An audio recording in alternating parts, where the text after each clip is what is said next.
माता पिता का एक बेटे की मौत हो जाए ना साथ तो पागलों जैसी हालत हो जाती है, जवान बच्चे की मौत हो जाए। गुरु गोविंद सिंह जी महाराज ने एक हफ्ते के अंदर अपने चारों पुत्रों को शहीद करवाया, अपनी माता को भी शहीद करवाया, एक हफ्ते के अंदर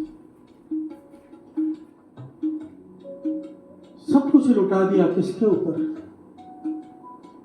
सवाल किया था भाई दया सिंह ने, पातशाह सब खत्म हो गया, कुछ भी नहीं बचा, चारों पुत्र खत्म हो गए, माता भी चली गई, कुछ भी नहीं बचा। तो गुरु गोविंद सिंह जी महाराज क्या कहते हैं? ये नहीं कहा कुछ नहीं बचा, कहने लगे नहीं, इन पुत्रन के शीश पर वार दिए सुत चार। हमारी तरफ इशारा करके कहा कि इन पुत्रन के शीश पर वार दिए सुत चार, चार मुंह तो क्या हुआ जीवत कई हजार। कि मेरे इस केवल चार ये बच्चे नहीं थे, ये हजारों जो सिख हैं ये मेरे बच्चे, इनके सरों पर वार दिया। हम तो नोट वारते हैं ना बच्चों के सर पर, उन्होंने हमारे सर पर अपने पुत्र वार दिए। कहा क्या हुआ? मेरे चार बेटे मर गए तो कई हजार जीवित हैं। यहाँ से बोलिए धन गुरु नानक, धन गुरु गोविंद सिंह जी महाराज, धन गुरु गोविंद सिंह जी महाराज। हमारे जैसे मूर्खों के सर के ऊपर गुरु गोविंद सिंह जी महाराज ने अपने चार पुत्र अपने सरबंस ही वार दिया और हम गुरु गोविंद सिंह जी महाराज के ऊपर अपनी जुबान का सवाल तक नहीं मार सकते। मांस खाने वाले से को मांस छोड़ दो, गुरु गोविंद सिंह जी महाराज कहते हैं नहीं खाना चाहिए, हम कहते हैं हमसे नहीं छूटता। गुरु गोविंद सिंह जी महाराज कहते हैं शराब छोड़ दो, हम कहते हैं हमसे नहीं छूटती। गुरु गोविंद सिंह जी महाराज ने हमारे सरों के ऊपर से अपना सरबंस वार दिया, हम अपनी जबान का सवाल तक नहीं वार सकते। हम लायक नहीं नालायक बच्चे हैं उनके। हर से बोलिए धन गुरु गोविंद सिंह जी महाराज, धन गुरु गोविंद सिंह जी महाराज। ये अपने अपने मन में झांक रहे हम लायक हैं या नालायक हैं, क्योंकि यहाँ पर सबसे बड़ी बात है हुक्म। जहां पे हुक्म आ गया गुरु गोविंद सिंह जी महाराज का, अपने विचार अपने तर्क तो खत्म ही हो जाने चाहिए, मतलब ही नहीं निकलता। बाबा ईश्वर सिंह जी महाराज ने, ध्यान देना इस बात को बड़ी गहराई से विचार, बाबा कुंदन सिंह जी महाराज को किसी ने नानकसर में चिट्ठी लिख दी, दास को जिन्होंने कीर्तन की दाद दी, बाबा कुंदन सिंह जी महाराज नानकसर के लिए रवाना। उनको किसी ने चिट्ठी लिख दी झूठी कि बाबा ईश्वर सिंह जी महाराज ने आपको दिल्ली में बुलाया। वो दिल्ली बैठे थे। बाबा कुंदन सिंह जी महाराज की सेवा थी, गुरु साहब जी की सेवा संभालना, प्रकाश करना, सुखासन करना, भोग लगाना, 14 बार हुजूरी में जाना पड़ता है। चिट्ठी मिले, हुक्म मानकर चल पड़े दिल्ली।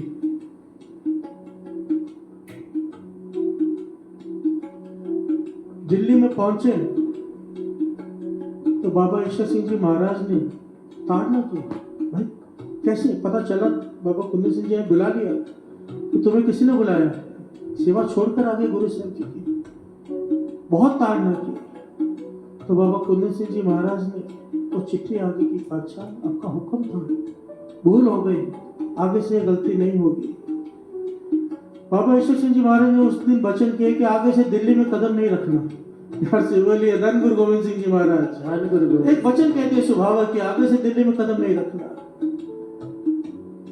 वो वचन ऐसे पालना की कि हजूर साहब के जो इनके पहले जो सेवा संभालते थे, ज्ञानी कुलवंत सिंह जी से पहले बाबा कुंदन सिंह जी के समय जो थे अंदर पुजारी जी, उन्होंने सुनेहा भेजा बाबा कुंदन सिंह जी को कि हजूर साहब आओ, एक बार तो आओ, क्योंकि वो नानकसर छोड़ के बाहर जाते ही नहीं, सेवा है। तो प्रोग्राम बना लिया कि इस प्रकार करते हैं कि चार्टर्ड प्लेन करते हैं, लुधियाना से प्लेन उड़ेगा, 2-2.5 घंटे में हजूर साहब दर्शन करके फटाफट वापस आ जाएंगे। प्लेन का अरेंजमेंट हो गया, सब कुछ हो गया।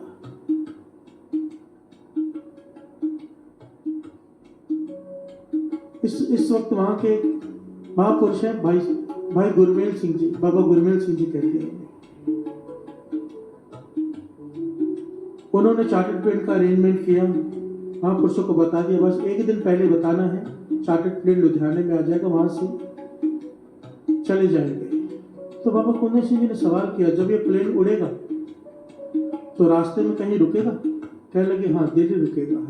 घर से बोले धन गुरु गोविंद सिंह जी महाराज। तो बाबा कुंदन सिंह जी कहने लगे भाई हमें नहीं जाना, हमें नहीं जाना, क्योंकि हमारे महापुरुषों का हुक्म था दिल्ली में पैर नहीं रखने। तो कहने लगे हमने प्रोग्राम बनाया कि प्लेन दिल्ली के बदले पास में कोई दूसरा एयरपोर्ट है वहां पर उतर जाएगा, दिल्ली से दूर। तो जब बाबा जी को ये बात कही गई बाबा कुंदन सिंह जी को कि दिल्ली नहीं उतरेगा, पता नहीं और कौन सा था वहां पर उतरेगा, तो महापुरुषों ने वचन किए ठीक है वहां नहीं उतरेगा, पर उड़ेगा कहां से? पायलट से पूछ के बताओ, कहीं रास्ते में नीचे दिल्ली तो नहीं आती? घर से बोले धन गुरु गोविंद सिंह जी महाराज। तो पायलट ने बताया नीचे से दिल्ली के ऊपर से ही गुजरना है, दिल्ली तो आएगा ही आएगा रास्ते में। तो बाबा जी ने कह दिया कि हमें नहीं जाना।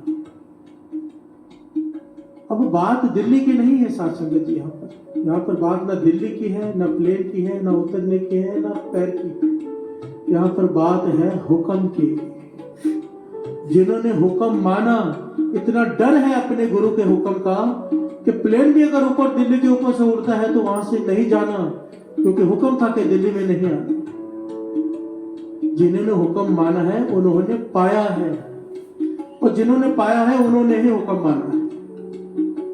और जिन्होंने हुक्म माना है उन्होंने कभी ये तर्क नहीं दिया, अपने मन को समझा लेता है आदमी दिल्ली उतर थोड़ा ना हूं, प्लेन ऊपर से जा रहा हूं, पर डर अपने गुरु का, वो गुरु शरीर भी छोड़ चुके हैं, डर है कि उनका हुक्म था।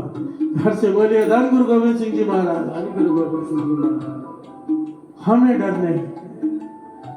गुरु गोविंद सिंह जी महाराज का पहला हुक्म है कि खंडे बाटे का अमृत छपो।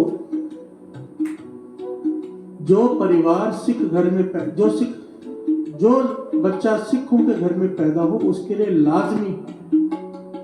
सिंधियों के लिए महापुरुष वचन किया करते थे कि ये सहज में आएंगे, इन्हें कभी जोर नहीं लगाना कि अमृत छको। ये अपने आप जब अवस्था ऊंची हो जाएगी खुद कहेंगे अमृत छकना है।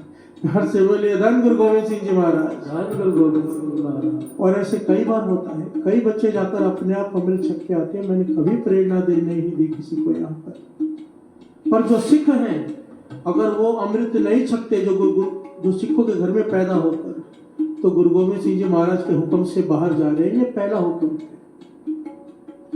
दूसरा, अपनी जुबान पे सवाल पे कंट्रोल, मांस छोड़ो, शराब छोड़ो, ये गुरु गोविंद सिंह जी महाराज का हुक्म है। 4 बज्जर कुरैतों में से एक कुरैतर पराई स्त्री या पराई पुरुष का संग करना, इस बात को बड़े ध्यान से सुनना साथ संगत। बज्जर कुरैत किसे कहते हैं? बज्जर कुरैत का भाव एक बहुत सिंपल सा समझ लीजिए। अगर आदमी वो कुरैत करता है तो गुरु कहते हैं तू मेरा है ही नहीं, बात खत्म हो गई। ना वो सिख गुरु का, ना गुरु सिख का। चाहे कितनी भी अरदासें करे, कितनी भी तकलीफ हो, गुरु उसका नहीं है, चाहे रोए। ये गुरु गोविंद सिंह जी महाराज के वचन लिखे हैं। बज्जर कुरैत मतलब गुरु से नाता तोड़ लेना। जो आदमी पराई स्त्री का संग करता है या जो स्त्री पराई मर्द का संग करती है वो सबसे बड़ी बज्जर कुरैत है। आज के टाइम में ये बताना इतना जरूरी है क्योंकि लोग भटके पड़े। एक बात हमेशा याद रख लेना, सत्संग करते हुए सत्संगी तो उत्तम होने चाहिए, उत्तम। हमारी दृष्टि पराई स्त्री के ऊपर पड़ने ही नहीं चाहिए। महापुरुष समझाया करते थे अगर पराई स्त्री सामने आकर बात करती है, आंखें नीची करके बात करो, आंखों में आंखें भी मत डालो। घर से बोलिए धन गुरु गोविंद सिंह जी महाराज। ये रास्ता है, अगर पाना है तो ये रास्ता है, अगर गंवाना है तो जो मर्जी करते जाओ। फिर 84 लाख जोनी तैयार खड़ी है, भुगतो बैठकर। पर अगर पाना है, सुबह उठ के आते हो, नींद खराब करते हो, उसके बावजूद भी अगर ये पाप होता है तो हमसे बड़ा अभागा कोई भी नहीं। क्योंकि बाहर किए हुए पाप यहाँ पे आकर बख्श लेंगे, जो यहाँ पर आकर करेंगे वो कहीं नहीं बख्शे जा सकते। साथ संगत जी इस बात से डरो, नहीं बख्शे जाएंगे। बज्जर कुरैत कहा है, और जो यहाँ पर कम से कम सत्संग में ऐसा कर लो, कम से कम ये कलयुग है, जोर है कलयुग का। किसी दरबार में जाते हो, गुरुद्वारे में जाते हो, अवॉइड करो, बातें भी करनी अवॉइड करो। शुरुआत बातों से होती है, बात आगे बढ़ती है। सिमरन करते हुए आओ, सिमरन करते हुए जाओ। गुरु गोविंद सिंह जी महाराज के हुक्म में आओ, जीवन संभालो। जिन्होंने जीवन संभाला है उन्होंने पाया है। गुरु नानक मेहर करे। एक बात बार बार याद कर लिया करो, गुरु गोविंद सिंह जी महाराज ने हम जैसे मूर्खों के ऊपर अपना सर्वंस वार दिया। हमने क्या वारा? हम अपनी नींद में नहीं वार सके आज तक।